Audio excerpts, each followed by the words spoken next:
The signal arrived on an ordinary day, at an hour when no one in the Deep Space Monitoring Station expected anything unusual. The station was quiet, floating far from Earth on the edge of the solar system. Only a handful of people worked there, and most days felt slow. The team watched screens, checked frequencies, and looked at waves of noise from distant stars. Nothing exciting ever happened. But on that day, everything changed. One of the junior analysts was sitting in front of a console, sipping a warm drink and waiting for the system to finish its routine scan. The graphs moved slowly on the display, showing meaningless static. He had seen this same pattern for months. But suddenly, a sharp spike appeared on the screen, so sudden that he almost dropped his cup. At first, he frowned, thinking it must be another glitch. These systems were sensitive, and sometimes cosmic dust or solar wind created weird patterns. He leaned closer, expecting the spike to fade, but it didn't. Another spike appeared, then another. And then, in the middle of the static, a steady rhythm began repeating. It wasn't random. It wasn't natural. It was too clean, too controlled, too intentional. The analyst blinked twice and called the supervisor. The older man walked over slowly, clearly assuming it was nothing urgent. But when he looked at the display, he stopped mid-step. He stared at the pattern, then at the analyst, then back at the screen. Without saying a word, he quickly tapped controls and zoomed in on the signal. The pattern repeated again, this time more clearly. A long pulse. 2 short pulses. A pause. A long pulse. Another pause. It looked like someone knocking in a specific sequence, hoping anyone would hear it. The supervisor's voice lowered. This is not natural. The entire room seemed to grow colder. Within minutes, the whole team was gathered around the console. They ran filters, enhanced the signal, slowed it down, sped it up, then decoded it through multiple datasets. After an hour of testing, the conclusion was the same. This was artificial. Someone out there was calling for help. The strangest part was that the signal wasn't even aimed toward Earth. It was angled in a direction that humans normally didn't monitor. The only reason they caught it was because the station's wide-range scanner was running one of its random sweeps. If that scanner had rotated a bit earlier or later, they might have missed the pulse entirely. One of the engineers muttered softly, "This wasn't meant for us." Double quotes, another added. But we heard it anyway. The team finally managed to decode parts of the message. The language wasn't human, but the structure was clear enough for their systems to interpret. It wasn't a greeting. It wasn't a warning. It wasn't a mistake. It was an SOS, a distress signal from a ship far beyond any human settlement. The message repeated, damaged vessel, injured crew, immediate help required. The frequency included fragments that described the rescuers the sender expected. Gentle, calm, familiar. The signal even mentioned a peaceful civilization called the Arelfi. Whoever had sent the message believed the Arelfi would hear them first, but they hadn't. Humans had. The team exchanged worried looks. Humanity had only met a few alien civilizations, and all of them were cautious. Humans were often viewed as unpredictable, tough, and surprisingly resilient. Some species even used a silent term for Earth. A death world. A planet so full of harsh conditions that its native species grew strong by necessity.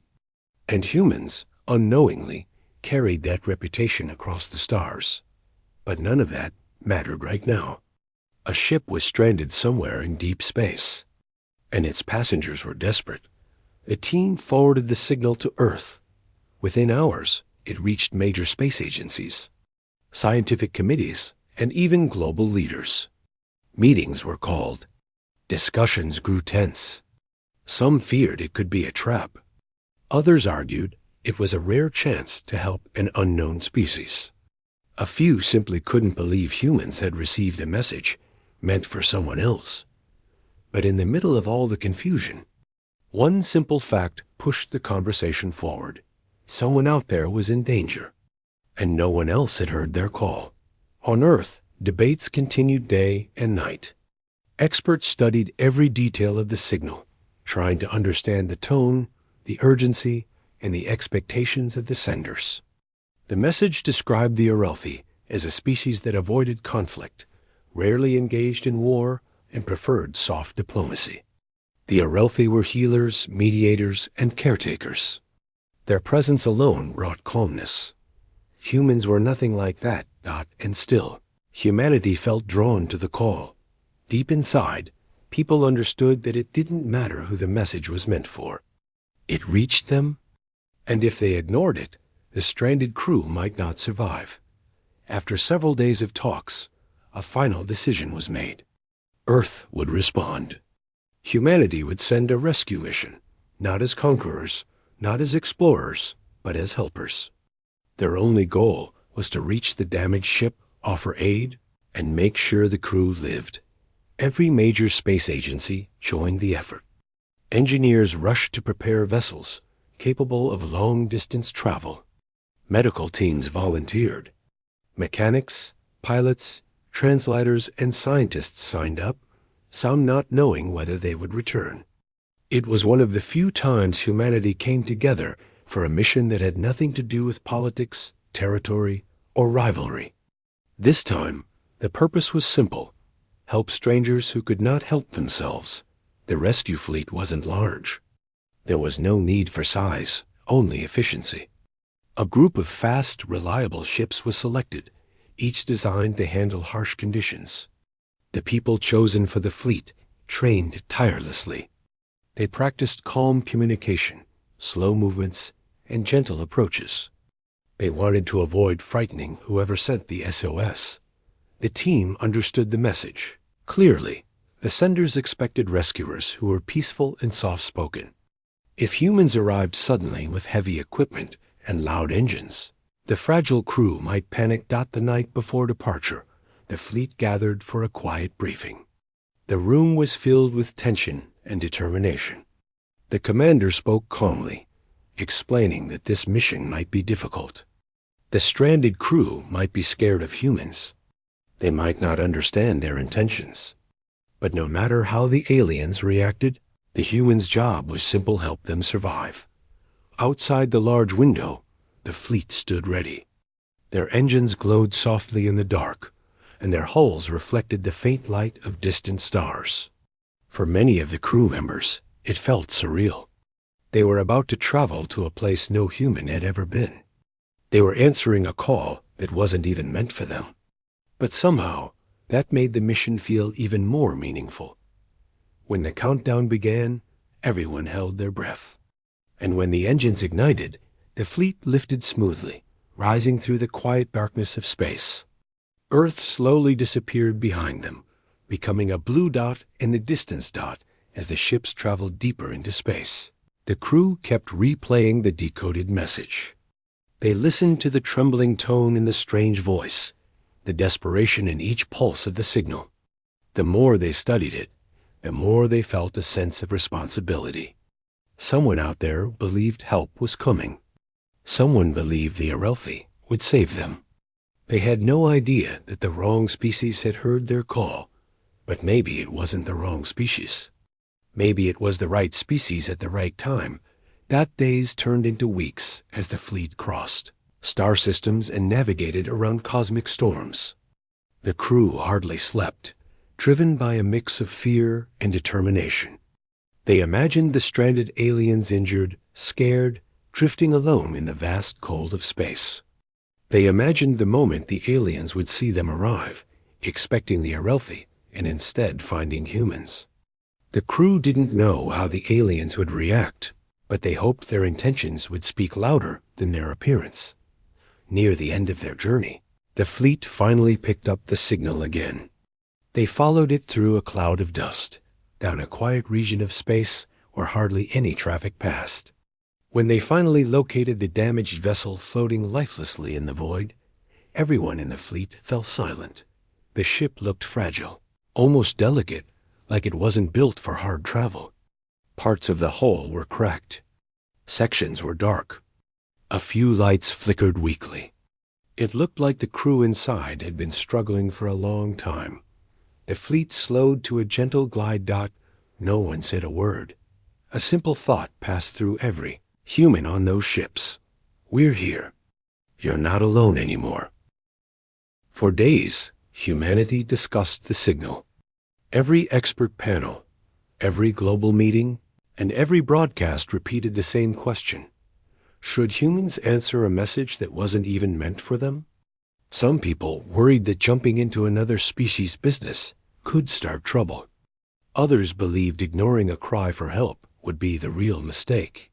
The world seemed split, but far away from the noise and opinions. The stranded crew was still lost, drifting in freezing space, waiting for anyone to come. In the end, the decision came not from fear or ambition, but from something simple and human. People remembered how it felt when no one listened, how it felt to call for help and hope someone would come. Humanity understood that feeling too well. That alone pushed the decision forward. The rescue mission was approved. It wasn't about showing power. It wasn't about proving humanity's place in the galaxy. It was just about doing the right thing. When that announcement was made, the world quieted for a moment. Then, with a kind of silent agreement, thousands of people offered their support.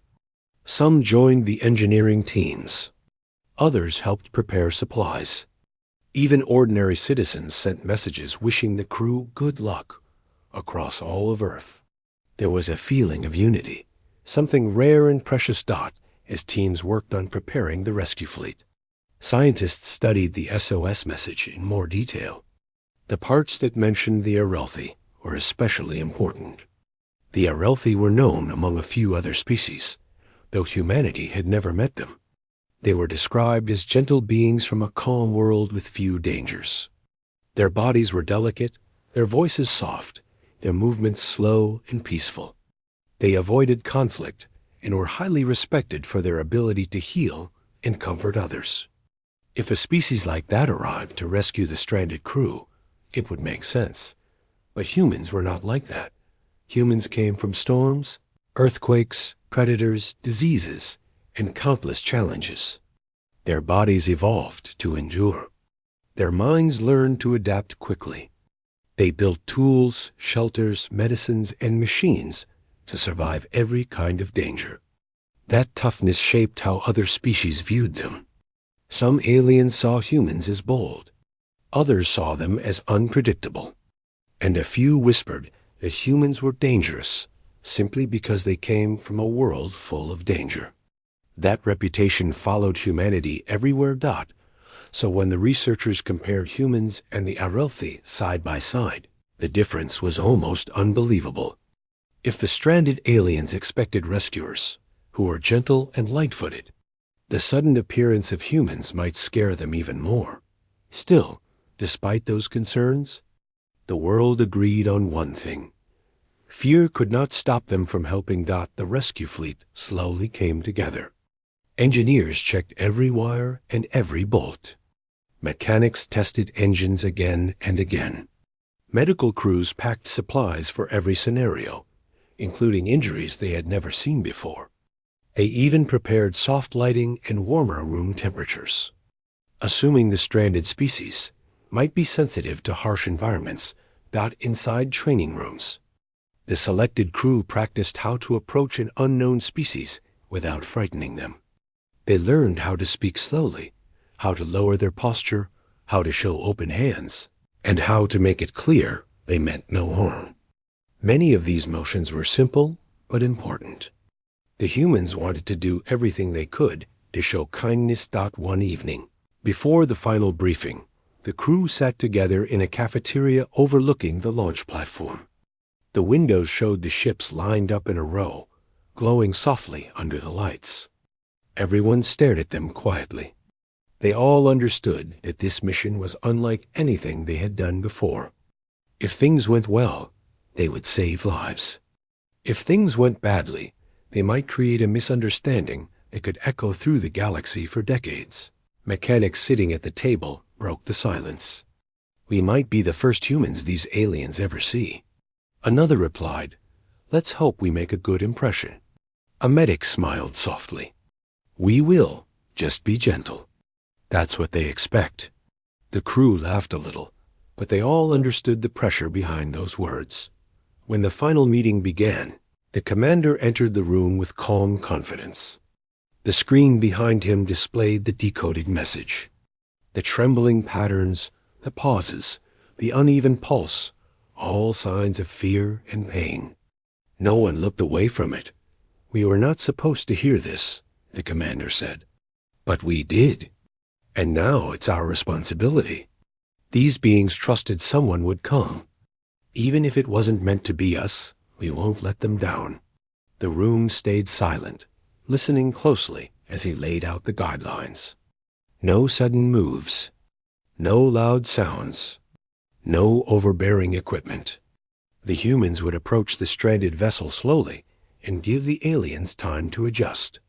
The humans were told to prioritize communication, comfort, and respect. They were here to help, not to frighten. The commander ended with something simple. "Our job is to show them that humanity can be gentle too." When the day of launch came, the atmosphere at the spaceport felt strangely emotional. Families of the crew gathered to say goodbye.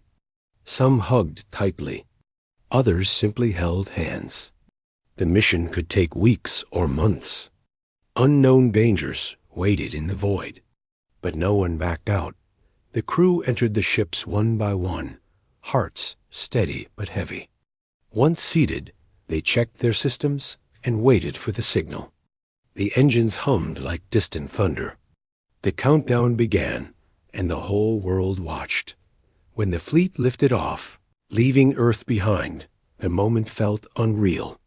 Through the ship windows, the planet grew smaller and smaller until it looked like a bright marble floating in a dark sea. The journey was long and quiet. The crew settled into routines, checking messages, running practice drills, and preparing for the moment they would finally meet the stranded species. Some nights they could barely sleep, thinking about the faces they would soon see, faces full of fear. Hope, confusion, or relief dot one evening.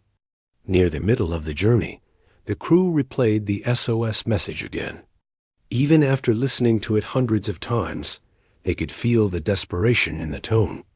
It reminded them why they were out there, traveling across dangerous regions of space far from home. During training, they had learned that the Arelthi usually responded to distress calls with gifts of comfort-soft blankets, warm food, and gentle voices. Humans knew they couldn't match that kind of natural calmness, but they prepared simple versions of their own. Warm drinks, clean blankets, and soothing lights. They even practiced speaking in a soft rhythm, hoping it would make communication easier. One pilot said thoughtfully, "It doesn't matter if we're not the Arelthi. If we help them, that's what counts." Another added, "Maybe we weren't the wrong species. Maybe we were just the first ones listening." The final week of travel was tense. The fleet picked up faint traces of the original signal again. It was weaker now, which meant the stranded ship's power was fading. Everyone moved faster, checking their systems and preparing for arrival. The sense of urgency increased. Finally, the day came. The fleet entered a quiet region of space with no planets, no stations, and no signs of life, except for the damaged ship floating ahead. It looked even worse up close. Parts of its structure were bent inward. Some areas had dark scorch marks. A few sections flickered with dying lights. The human crew stared at the sight with a heavy feeling in their chests. This wasn't just a damaged vessel. This was a place where real people were, waiting for help that hadn't come. The commander ordered the ships to slow down.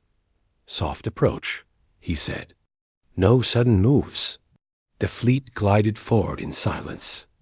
The closer they got, the more they could see small windows, shattered panels, fragile design.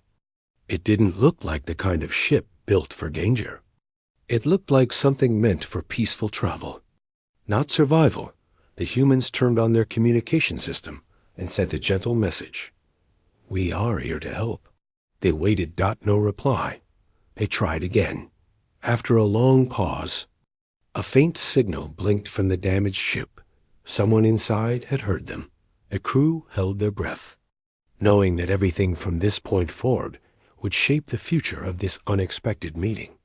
Humanity had chosen to answer a call that wasn't theirs. Now it was time to show why. And somewhere inside that fragile vessel, frightened eyes were watching the human ships approach, wondering who they were, and whether they had arrived as saviors or something else entirely. The closer the human fleet moved toward the damaged vessel, the more everyone inside felt the weight of the moment. No one talked loudly. No one rushed. Every movement was controlled and slow. The humans all understood something important. This was the first time the stranded aliens would see them. And first impressions mattered more than anything else right now. Inside the human command ship, the lights were dimmed just a little. The crew wanted the atmosphere to feel soft and calm when communication began. The commander stood near the front screen, watching the fragile vessel grow larger. It looked as if it had been drifting for weeks.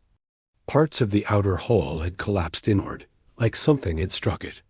A few weak lights blinked inside, showing that some sections still had power. One of the communication officers leaned forward and spoke gently into the mic. "We are here to help.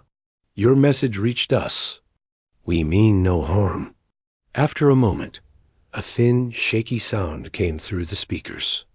It wasn't clear speech, more like a trembling vibration, almost like someone whispering through static.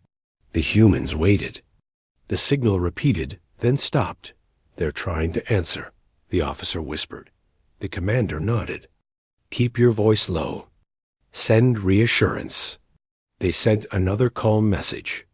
A reply came weak, unsteady, full of fear. The humans didn't understand the language, but they understood the emotion. Whoever was inside that ship was terrified. The humans slowed their approach even more. They turned off any bright external lights so their ships wouldn't look aggressive. They adjusted their engines to the lowest noise possible. When they got close enough to scan the alien vessel, the readings showed faint life signs. Not many, and all of them fragile. One pilot whispered what everyone else was thinking. "They're barely holding on." Inside the alien ship, the situation was worse than the humans expected.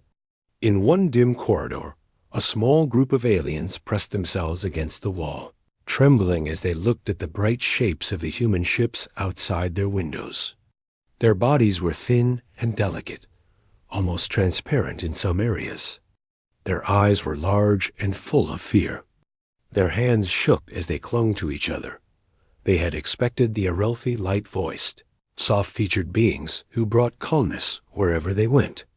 Instead, they saw large metal ships built by an unknown species with no resemblance to the friends they had called.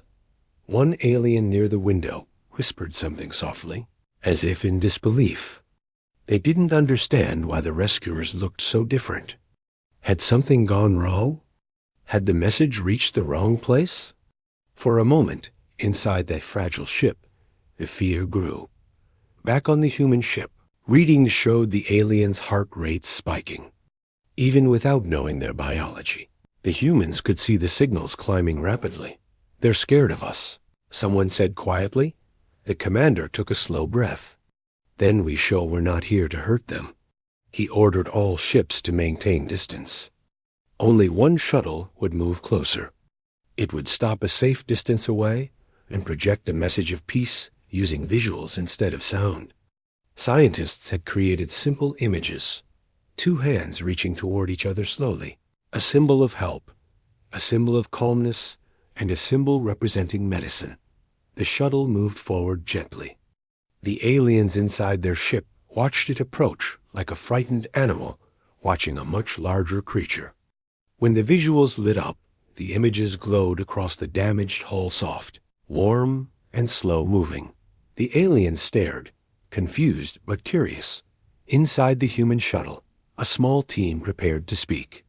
They recorded a simple message. "We can help. We will wait until you are ready." The message played on a loop. Slowly, the aliens' readings began to stabilize. One human medic leaned back in relief.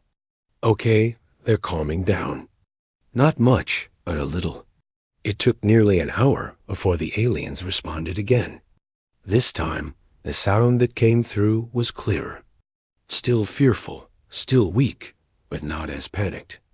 A few words repeated in a rhythm that the translation systems began analyzing.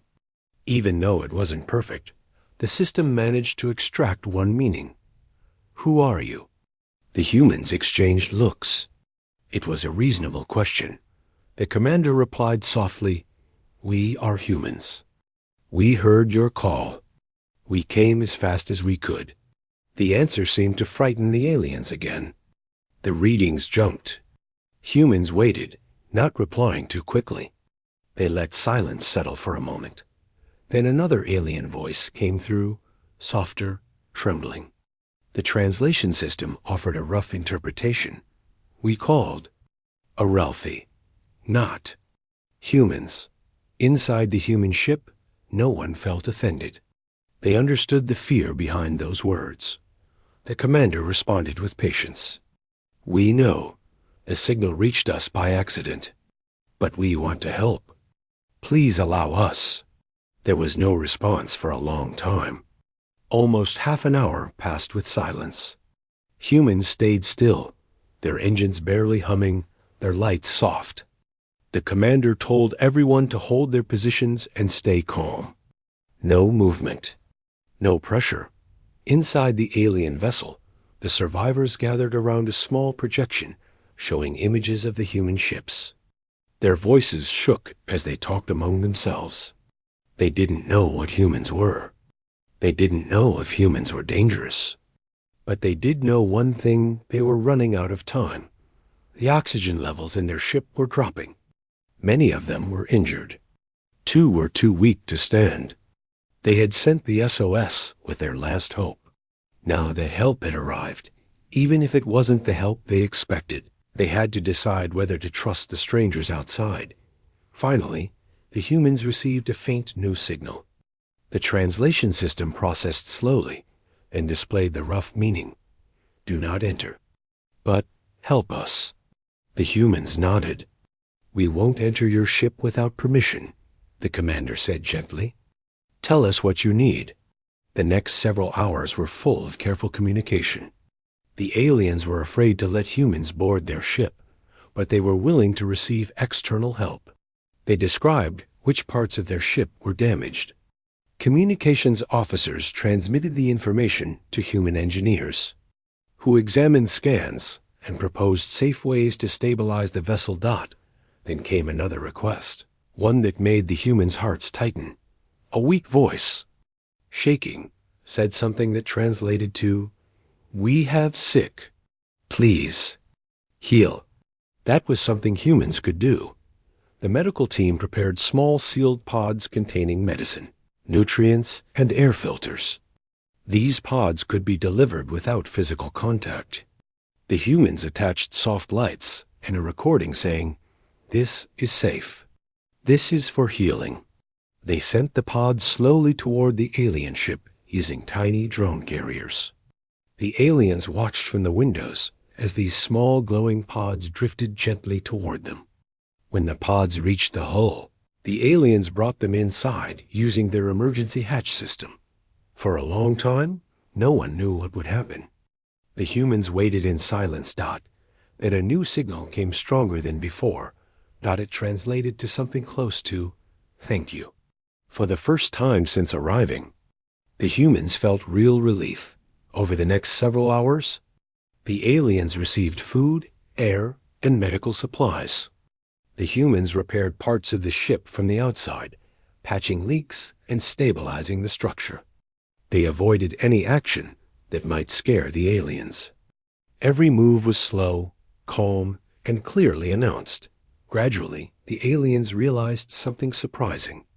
These humans, large, strong, and unfamiliar, were not here to harm them.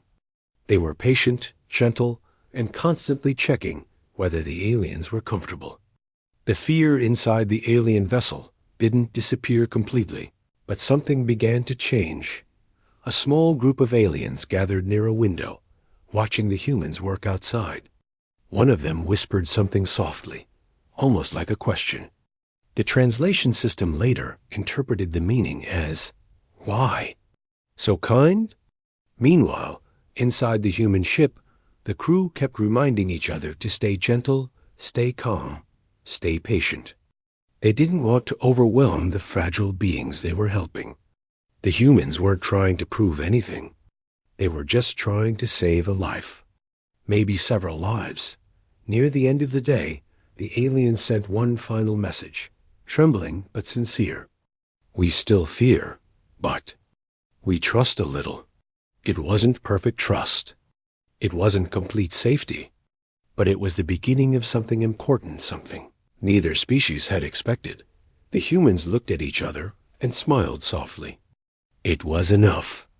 It gave them hope. And as the damaged ship drifted quietly with the human fleet beside it, everyone knew this was only the beginning. The first contact was fragile, delicate, and full of emotion. But it had happened. And the next steps would decide what kind of story this rescue would become. The sun over the alien world had a strange pale glow, softer than Earth's sunlight, but also colder in a way the humans could not fully describe. When the fleet landed near the ruins of the outpost, the ground felt brittle, as if the soil had been drained of life. Every step echoed faintly, like the planet itself was hollow beneath the surface. Even the air carried a strange smell, almost metallic, as if something heavy and unseen floated in it. The human crew walked slowly, staying close together.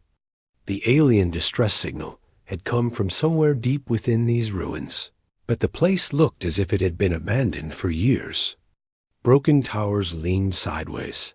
Cracked streets stretched ahead like old scars, and odd markings covered the wall symbols that did not match anything from known alien languages. One of the human officers noticed long claw marks across a fallen metal gate. Everyone paused for a moment. The marks were not fresh, but they looked unnatural, too clean and too symmetrical, as if whatever made them had been moving with precision, not anger. The humans kept moving because they had no choice. They had answered the call. Someone out here needed help, and humans always showed up, whether invited or not, far ahead. A faint pulse of blue light flickered between the broken buildings. It repeated every few seconds. It looked almost like a heartbeat. The crew followed it. The closer they got, the more tense the air felt. It was like walking towards something that was trying to hide, but also trying to be found. A strange hum vibrated in the ground, making their boots tremble. When they finally reached the source, they saw a cracked pod half buried under rubble. A narrow beam of light rose from it, shooting straight into the sky like a signal flare. Inside the pod, an alien creature lay still, its body thin and weak, its skin covered with small blue veins that glowed faintly. It was clearly alive, but barely. The moment the humans approached, the creature's eyes opened, revealing a mix of fear and confusion. It tried to move but collapsed. One of the humans rushed forward and knelt beside it. The alien spoke, but its voice was broken, trembling like static. The translator struggled at first, but then produced a shaky sentence. "Wrong species. But still? Hope." The humans exchanged puzzled looks. They tried to understand what the alien meant, but the creature was too weak to talk properly. It pointed toward the distant mountains, where strange dark shapes hovered like silent watchers. The creature whispered again, "They are coming." Suddenly, the hum beneath the ground intensified. The humans felt it rising like a slow wave. Something dangerous, something huge, was waking up. The crew leader quickly ordered a scan of the area. The readings came back confusing. At first, too many movement signals, too many heat signatures, too many unknown anomalies. Then the real picture appeared. Tunnels, hundreds of them, all leading toward this exact location, and something large was moving inside them. The humans knew what this meant. This species, whoever they were, had not sent an SOS for rescue. They had sent it in desperation, hoping anyone, even the wrong species, might reach them before the trap closed in. The alien creature tried to speak again, its voice trembling. "We did not know. Your kind would come, you run toward danger. We thought." Nobody would answer. Humans helped the creature sit up. One of them offered water, another checked its vitals. Even in such a tense moment, their instinct to help came naturally. The alien stared at them, as if it could not believe what it was seeing. Its body shook, not from fear, but from amazement. "You are different from others," it whispered. "Others flee, but you came." The ground suddenly shook violently. Dust fell from the broken buildings. In the distance, dark shapes emerged from the tunnels, tall, twisted, insect-like creatures with multiple glowing eyes. Their bodies moved with unsettling silence, their legs bending in unnatural angles. One of the humans whispered, "This is a death world. The creatures here evolved to survive anything." The crew realized the alien species that lived here had probably built their outpost hoping to tame this world, to study it, or to hide on it. But the planet had become their prison. Something had broken out. Something ancient. Something hungry. The human fleet had not arrived early. They were already too late. Still, they were not the kind of species that ran from a fight. The alien looked at the approaching creatures and whispered, "You should leave us. You cannot win here." But the humans shook their heads. One of them said softly, "If someone asks for help, we show up. That's just who we are." The alien blinked, clearly shocked at the simple honesty of the words. The first wave of creatures charged. The humans opened fire, but even their powerful weapons only slowed the creatures. These things were fast, extremely fast, their bodies absorbing shock like thick armor. The humans moved back, protecting the alien while trying to understand how many enemies were coming. Every time one creature fell, two more seemed to rise behind it. But something strange happened. The humans did not panic. They moved together, supported each other, and covered one another's blind spots. Their discipline confused the alien observing them. It realized these humans were not simply soldiers. They were something else, survivors from their own dangerous world, used to challenges, used to chaos, used to situations where logic said they should give up. The alien watched them fight with full focus. It had never seen a species like this. They were fragile compared to Deathworld creatures, yet somehow stronger where it mattered. A deep rumble echoed from the tunnels. A larger creature emerged, towering over the ruins. Its body shimmered as if made of stone and metal mixed together. Its claws were long enough to cut through steel. The humans froze for a second. Then the leader whispered the words that always pushed them forward. "We hold the line." The aliens stared at them with disbelief. "Why? You owe us nothing." The leader simply replied, "Because someone called for help." "That's enough." The massive creature roared. The mountains shook. The smaller creatures scattered, clearing space for the giant beast. The humans braced themselves. The alien could see fear in some of their eyes, but it also saw something stronger: determination. They were not used to backing down. The giant creature charged. The humans fired everything they had. The air filled with heat and light. The shock waves pushed them back, but they did not stop.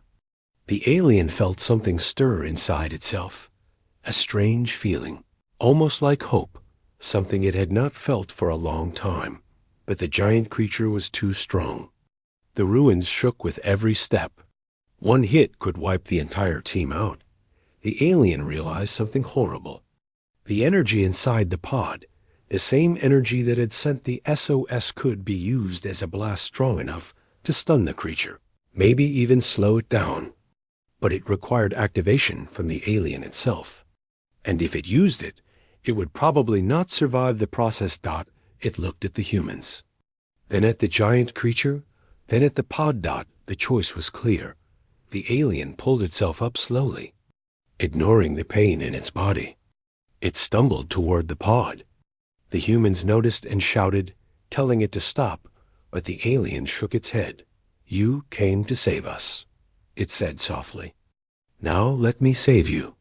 The humans watched, helpless, as the alien placed its hand over the pod's control panel. A bright light burst from the machine, spiraling upward like a storm of blue fire. The ground shook again, louder this time. The giant creature staggered, confused. The smaller one screeched and retreated. The alien whispered one final line. "You were not the species we meant to call, but you were the species we needed." The blast released. Everything disappeared in a wave of blue light. When the dust finally settled, the giant creature lay still. The smaller ones had fled back into their tunnels. And the alien no longer moved. The humans stood quietly, sadness and respect heavy in their hearts. They had come because someone asked for help. Now they owed that someone a promise. They would not leave this world until they understood what really happened here, and until they made sure this sacrifice was not in vain. And far beneath the planet's surface, something else stirred, something older, something that had noticed the human presence. And it was not done yet. The sky above the alien world stayed strangely quiet after the blast, almost as if the planet itself was stunned. The pale sunlight dimmed behind drifting clouds of dust, and the air felt colder than before. The human team stood in a circle around the silent alien who had sacrificed itself. None of them spoke for several minutes. The only sounds were faint echoes from the distant tunnels, like the planet was breathing slowly, waiting for whatever would happen next. The humans felt heavy inside. They had not known the alien for long, but the sacrifice had hit them deeply. Something about the courage, the final words, the trust placed in them. It reminded them why they came in the first place. They were strangers on this world, yet someone had chosen to believe in them. One of the humans knelt and placed a small light beacon beside the alien's body, a simple sign of respect. Another whispered a soft line, "Thank you," even though there was no reply. The moment was quiet, peaceful in a sad way, but they all knew this peace would not last. A tremor rolled across the ground. Then another. The dust on the ruins vibrated. The humans quickly raised their weapons and scanned the surroundings. They thought the giant creature might have come back, but the underground echoes felt different, now slower, deeper, more controlled. One of the tech officers checked the readings. The signals shocked everyone. The blast hadn't destroyed the underground creature's. It had only angered something larger. A shape moved far beyond the ruined city, beneath the mountains. It was not coming toward them, not yet, but the scans showed it shifting through the tunnels like a massive serpent made of shadows. The humans stared at the data with disbelief. Whatever was beneath the planet was not just a creature. It was the reason this world had turned into a Deathworld. The humans knew they needed answers before facing anything else. They searched the alien pod again, hoping for clues. The pod had been damaged, but one small storage compartment was still intact.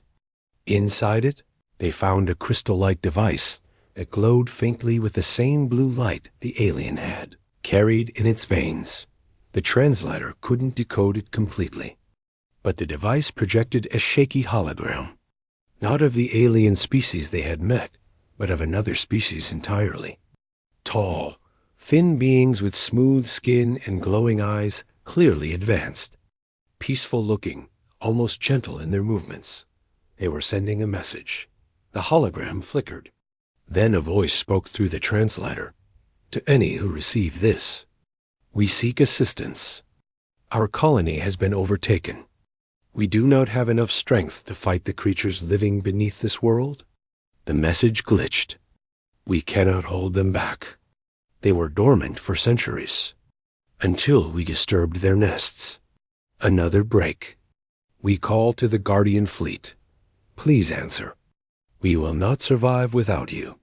Then the voice faded. The humans stood silent. Again, they finally understood. The alien who sacrificed itself was not the species who originally sent the SOS. That peaceful species had tried to reach their own protectors, the Guardian Fleet. But the message had been corrupted, scattered across the galaxy, reaching the wrong receivers, and only the humans heard it. The humans had answered the call even though it wasn't meant for them. And now, the true danger beneath the planet was waking. They were standing between something ancient and the remains of a civilization that had already fallen. The humans had two choices: leave the planet before things got worse, or stay and face the unknown. Most species would have run, but humans rarely looked at danger and walked away. Their leader looked at the team. We need to finish what they started. We owe them that much. The others nodded. They weren't the Guardian Fleet, but they could still act like one when it mattered. They prepared their equipment and searched the ruins for any surviving data. They hoped to find a clue, a map, a weakness, anything that could help them understand what lived under the ground. Hours passed as they moved through the cracked streets and collapsed structures. Eventually, they found an entrance to an underground research lab. The door was half buried, but with some effort they managed to open it. Inside, long hallways stretched into darkness. The walls were covered in symbols, diagrams, and holographic displays frozen mid-function. As they went deeper, the air became warmer, almost humid. Strange vines grew along the walls, glowing faintly in the dark. The lab lights flickered on as they walked, reacting to their movement. The first room they entered contained tanks filled with thick liquid. Inside the tanks floated small creatures, miniature versions of the giant ones they had fought outside. But here, they looked different. They were younger, still growing, still forming. The humans stared at them with a mix of fear and curiosity. It became clear that the original alien species had not died randomly. They had been studying these creatures, maybe even trying to control them. Perhaps they had hoped to understand the Deathworld species, but something had gone wrong. They had dug too deep. One tank suddenly cracked, releasing a wave of liquid across the floor. Everyone flinched and pointed their weapons. But the creature inside the tank was already dead, likely long before the humans ever arrived. The ground trembled again, this time stronger. Dust fell from the ceiling. The vines shook as if alive. A deep roar echoed from somewhere in the tunnels, so powerful that it felt like a mountain itself was awake and angry. The humans moved quickly through the lab, searching for anything useful. In the final room, they found another hologram, this one partially functioning. It showed a map of the underground system. The tunnels spread in every direction, forming a massive network that stretched beneath the entire planet. At the center of the map was a single glowing point. The core nest. The place where the largest creature lived. If the humans wanted to end the threat, they would have to go there. Everything suddenly made sense. The sacrifice, the fear, the warning.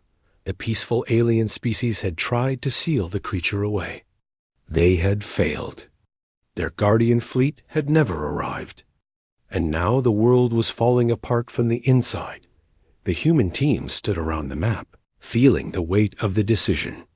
None of them wanted to face a creature that size. But if they left now, the thing could eventually escape the planet. It could reach other worlds, maybe even follow their ship, Running was not an option. Their leader said quietly, "We finish this before it gets any worse." Everyone agreed. They prepared for the mission with extra caution. They checked their armor, weapons, scanners, and communication lines. They rested briefly, sitting on the cold lab floor, talking in low voices about home, about Earth, about how crazy their lives had become.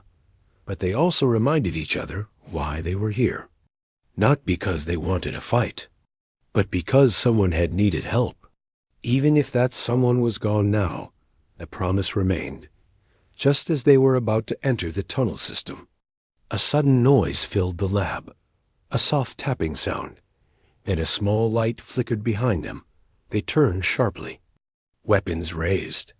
A tiny drone hovered in the air round, metallic, with a cracked lens and weak blue lights. It scanned the humans and projected a message. The voice belonged to the alien who had sacrificed itself. The message was recorded long before the alien died. "You are not the ones we expected, but you came when nobody else did. You do not run from danger. And maybe that is your greatest strength. If you see this, then I am no longer with you. But I ask only one thing. Do not let this world fall completely. Do not let the creature escape. And do not forget that even the wrong species can be the right hope." The drone beeped softly, then shut down. The humans stood quietly, moved by the final message. They felt a renewed strength inside themselves. Their mission now had purpose. They entered the tunnels. The air inside was hot and thick. Strange smells drifted around them: earth, metal, and something bitter. The walls pulsed faintly, as if the tunnels were alive. Every step echoed. Every sound felt like it was being watched. The tunnels twisted deeper and deeper into the planet. The lights from their helmets cut through the darkness, showing small creatures crawling on the walls. Some hissed softly but scurried away. Others stayed completely still, watching with glowing eyes. But none of them attacked. Not yet. As they moved closer to the core nest, the tremors grew stronger. The air vibrated. The humans could feel the presence of the creature, massive, ancient, intelligent in a way that felt unnatural. They were close, too close. Finally, the tunnel opened into a huge chamber. The ceiling disappeared into darkness. The floor glowed with cracks of molten rock. And in the center, curled around itself like a sleeping god, was the creature. It was bigger than anything the humans had imagined. Thousands of glowing eyes covered its body. Its skin looked like stone, cracked with fiery veins. Its claws were long enough to cut through mountains. Its breath came out in slow, heavy waves that shook the ground. The humans froze. Even whispering felt dangerous now. They knew they had one chance, one plan, one moment where everything would matter. They had prepared a device from the alien, a stabilizer that could disrupt the creature's nerve signals, weaken it just long enough for them to disable its connection to the tunnel system. If they could cut off its access to the tunnels, the creature would be trapped here forever, but getting close enough to plant the device. That was the real challenge. The humans exchanged nods. No words needed. They moved slowly, carefully, staying in the darkest parts of the chamber. The creature's enormous body shifted slightly, but it did. The moment that giant eye opened, the entire chamber seemed to freeze. The humans felt their hearts stop for a second. That single eye was the size of a small room, glowing with a deep golden light that felt ancient and aware. It didn't blink.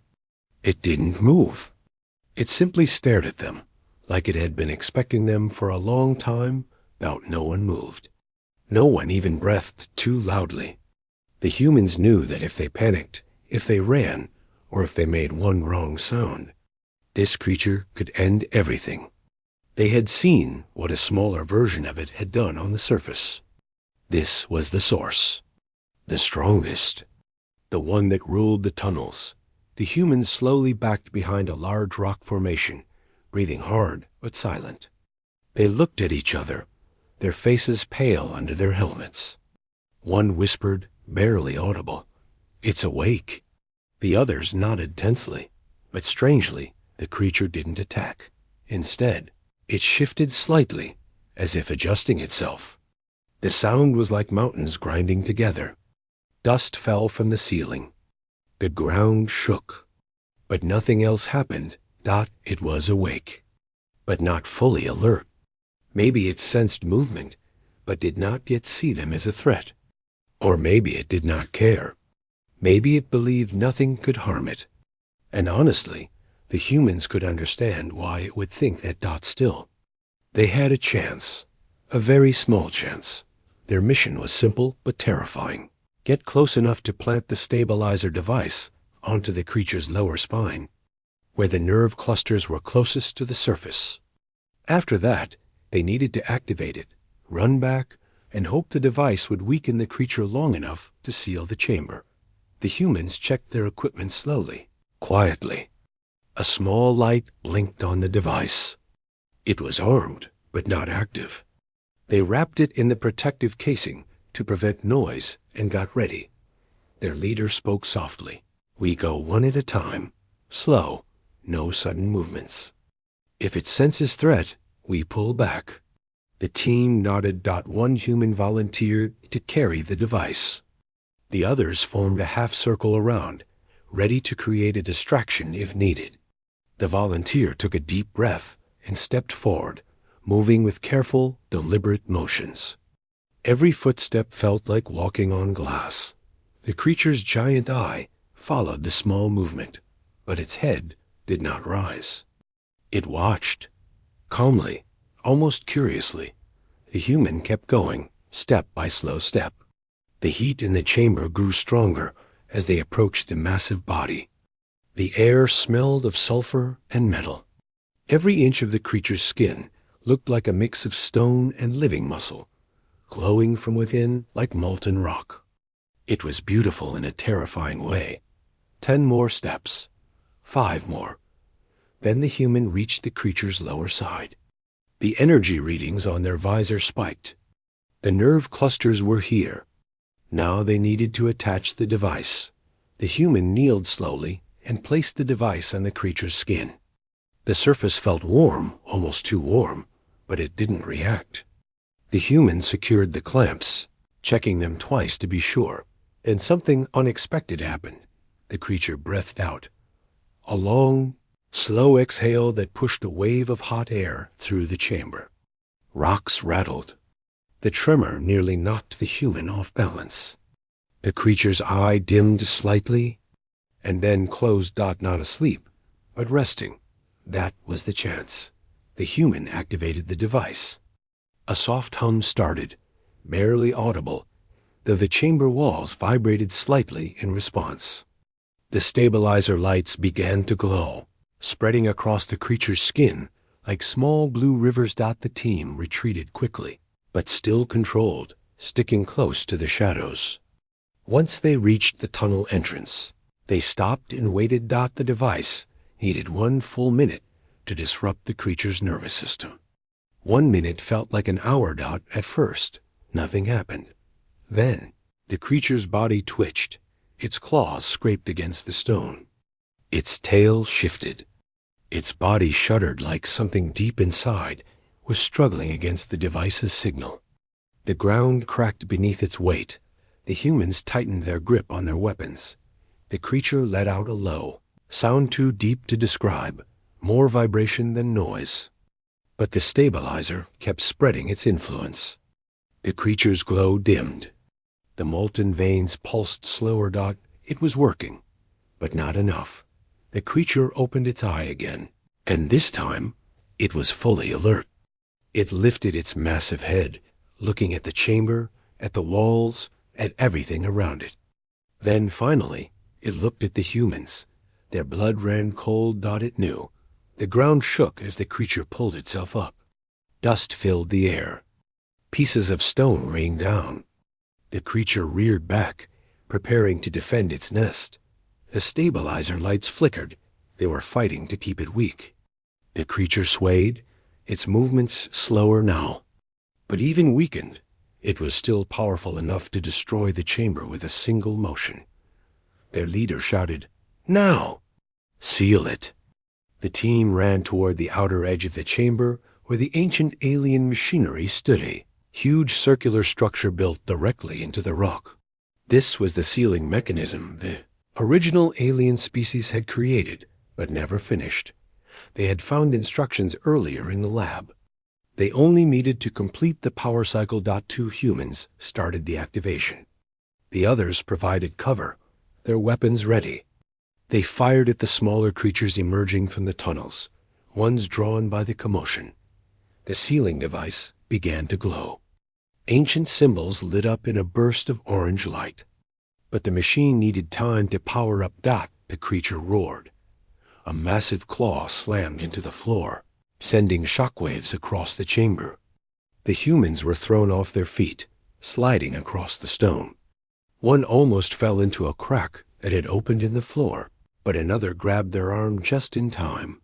The creature lunged, but the stabilizer triggered again, sending a wave of energy through its body. The creature staggered, smashing into a wall, creating a massive crater of broken rock. The machine reached the final stage. "Everyone out!" The leader shouted. They ran. Hard, the tunnels shook around them. Rocks fell like rain.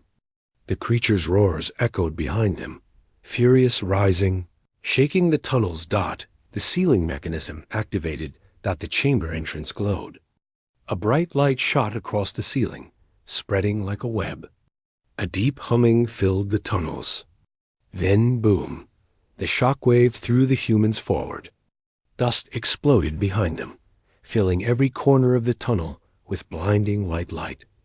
When they finally stopped sliding, the tunnel was silent, completely silent. The humans coughed, wiped the dust from their visors, and turned back. The entire entrance to the chamber was sealed shut. Thick layers of glowing stone now covered the opening, pulsing like a heartbeat. The machine had worked. The creature was trapped. For the first time in hours, the humans exhaled with relief. Some sat down on the rocky floor, too exhausted to speak. Others leaned against the tunnel walls, shaking from adrenaline and fear and exhaustion. After a moment, the leader said softly, "We did it." They didn't cheer. The victory didn't feel loud. It felt quiet, heavy, meaningful. Then they began the long climb back to the surface. The tunnels were calmer now. The strange glowing vines hung still. The smaller creatures were gone, hiding deep below. It felt like the planet itself was breathing more peacefully, relieved that the danger was contained, at least for now. When the humans finally reached the daylight, the sky looked clearer than before. The dust had settled. The winds were softer. The planet felt different, like it had been waiting for this. A recording drone hovered above them and activated automatically. It had been left behind by the peaceful alien species long ago, set to record any major event in the ruins. The hologram that appeared showed the same glowing-eyed beings they had seen earlier, but this message was different. This was a farewell message, meant to play after the sealing mechanism was used. The hologram spoke. "Whoever completes this task, we owe you more than words can say. We knew this creature would one day break free. We feared that our own kind would not return in time. If you have sealed it, then you have saved not just our colony, but many worlds." The message flickered. "We do not know who you are, but if you hear this, know that you are not forgotten. Even if you are not the species we called, you have become the help we needed." Then the hologram faded into the air. The humans stared. At the empty space where it had been, they weren't the ones supposed to answer. SOS. They weren't the gentle species the aliens had hoped for. They weren't the Guardian fleet.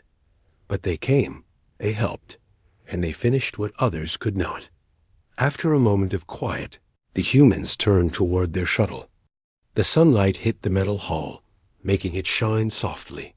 They climbed aboard, tired but proud. As the ship rose from the ruined world, they looked down one last time. The planet looked peaceful again, silent and calm, its danger buried far below. They knew that somewhere deep in those tunnels, the massive creature still existed. But now it was sealed, weakened, unable to escape. The humans had done what they came to do. And as their ship left the atmosphere and moved slowly into space, they saw something unexpected on their sensors, a faint signal in the distance. A soft, pulsing light. It was the true Guardian fleet, finally arriving. Late, very late. But the humans smiled. They weren't afraid.